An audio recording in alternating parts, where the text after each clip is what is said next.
I have a really hard time with Games Workshop minis recently. The bad thing about this is that it keeps me from painting. And I don't know about you, but I think for a painting channel that could be a bit of a problem. Games Workshop has been producing more and more minis that are absolutely amazing. But there has been something happening that I call a gradual process of over-designing. And I think this has to do with moving away from traditional methods. With the advent of digital sculpting came a lot of paradigm shifts. First of all, we lost the flair that hand-sculpted miniatures had. 3D sculpted minis have a certain look of perfection to them that still looks odd even after all these years, especially on organic minis. They look too perfect almost. Often sculptors have to make an effort so it doesn't look too perfect, while traditional sculptors spend a lot of time doing the exact opposite. There's pros and cons to both results.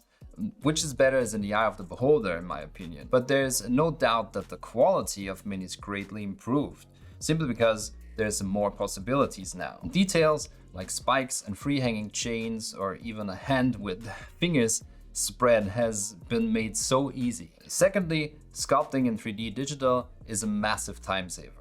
I don't want to bore you with details, but a lot of things that made sculpting slow and tedious are just gone. And that leads to sculptors having more time available to put extra detail on minis. Other gaming companies do that. Companies that sell display pieces do that a lot. Independent sculptors that sell STLs. And Games Workshop is going down that same route. And I don't know if I enjoy that, because simplicity in mini design is a powerful thing. And miniatures don't get better just by adding more details.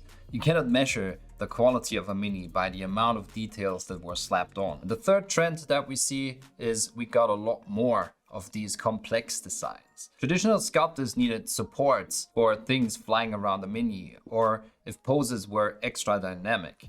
That's completely gone now. And you can cut 3D models easier. Just hack them into as many pieces as you want in the software. And that makes positioning them on the sprue easier, and it also means less undercuts and more spectacular designs on the final minis. But if you can cut them easier, that's a double-edged sword. It cuts both ways, so to say, or 8 ways, as we're going to see. And all of this can lead to spectacular minis, but often leads to minis that are over-designed and over-engineered. And that can kill the fun of it before you even get close to painting.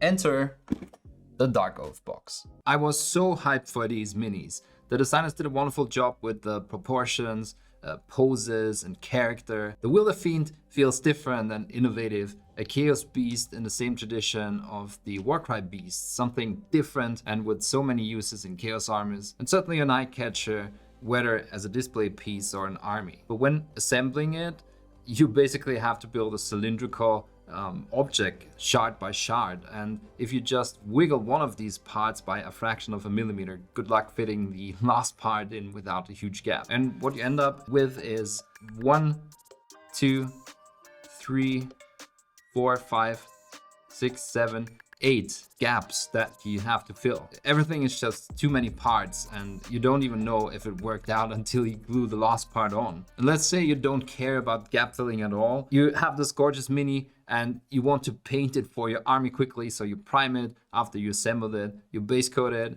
and slap a wash into the recesses. And what happens is that these lines just get extra attention by the wash and look dark. And even if you use sprue goo, that's gonna be a bit better, but you still have 8 lines running down the model if you don't spend the extra time to sand them down. It just stays visible. And I know that I'm not the norm here, as I usually fill all the gaps, which has been quite daunting on this model. But please let me know what you personally do in this case. Do you not care at all and just leave it like is? Make it good enough? Or are you investing the time it takes to make most of these lines disappear? I'm generally interested to hear your opinions. And don't get me wrong, on this mini, for example, I only had to fill 2 gaps, the ones that are running down on the outside of the mantle. The rest was hidden in very smart ways and didn't need any attention at all. So this is certainly not all Games Workshop minis, but there is a trend for more complicated designs, which just means longer and longer assembly processes. And I'm not in it for the building. I hate it. And because assembling miniatures is so time consuming, I'm always looking for ways to save time in other areas, such as cooking, for example. At the same time, I do not want to compromise the nutritional values though. And this is where factor 75 comes in. With factor, I don't have to plan what I could eat all week. I don't have to shop for groceries, and I also don't need to prepare every breakfast, lunch or dinner. I can just grab a healthy snack or heat a chef-prepared meal in 2 minutes so I can go right back to what I love to do. Factor supports your lifestyle and nutritional choices. You can choose your meals with a focus on protein, limit your calories, or even make every meal fit a ketogenic diet plan. Or you can mix and match and choose the best of everything from 34 plus meal options each week and 36 plus add-ons like smoothies, keto shakes or desserts. And as you can see, if you're using my link, you can grab a 50% discount on your first box, and that means you can get a meal for less than $6.50, which makes this offer an insane value and almost a no-brainer to try it. There's nothing to lose here. Why not grab a box full of great food for a massive discount? That means you'll get 50% off of your first factor box and 20% off of your next month of orders if you are using my link in the description, or scanning the QR code means you can grab up to 5 boxes of factor at a discount. There was one other thing that was frustrating while assembling the minis of this box: the sheer amount of parts each mini has. There's 34 parts in the Fiend and 27 parts in the Chieftain. There is 33 parts on this sprue of regular riders. Granted, there is 2 of them in it and there's some options in there, but that still leaves us with 15 parts per model.